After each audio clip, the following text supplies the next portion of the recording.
ধানে পাটে ভরপুর, সেটা আমাদের ফরিদপুর। সেই ফরিদপুরের একটা গমের ভিডিও নিয়ে চলে আসলাম আজ।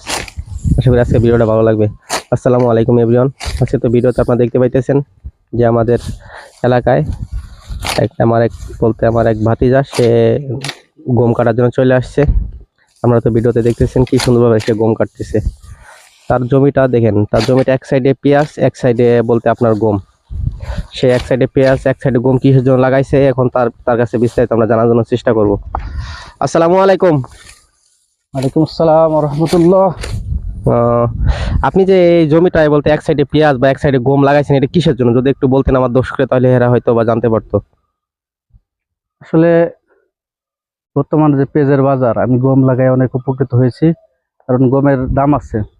গম মনে করেন যে এখন বাজারে 1500 টাকা আছে, পেঁয়াজের তো এরকম নাই। গমে খরচ কম, গমে কিসার লাগে নাই, নিরানোর কিসার লাগে নাই, ঘাস পাতার মারার ওষুধ দিয়ে লাগে নাই।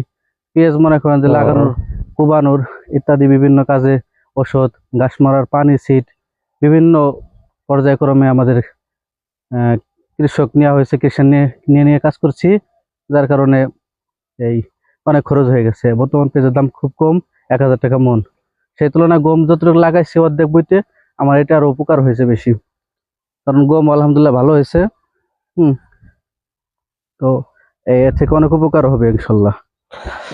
তোমার এক কৃষক বলতে ভাতিজার কাছ থেকে বিস্তারিত আপনারা জানলেন। দেখেন সেই গমগুলো বুনেছে, দেখেন গমগুলো কতটা সুন্দর হয়েছে। আর আপনার সে একটা কথাই বললো যে আপনার বর্তমানে বাংলাদেশের অবস্থা, বাংলাদেশের ফরিদপুরের অবস্থা, পেঁয়াজের অবস্থা বেশি ভালো না। পেঁয়াজ এই বছর ফলন কম। আর পেঁয়াজ যদি বাজার বিক্রি করতে যাই, এই পেঁয়াজগুলো বিক্রি করা লাগে 1000 থেকে আপনার 1100 টাকা বিক্রি করতে পারি। আর এক এক মন পেঁয়াজে 1500 টাকা আমাদের খরচ আছে। সেজন্য আমরা কি করলাম বলতে আপনার, সেজন্য সে গমের আবাদ করছে। আশা করি আজকে ভিডিওটা ভালো লাগবে। আর ভিডিওটা কেমন হচ্ছে কমেন্ট করে জানাবেন।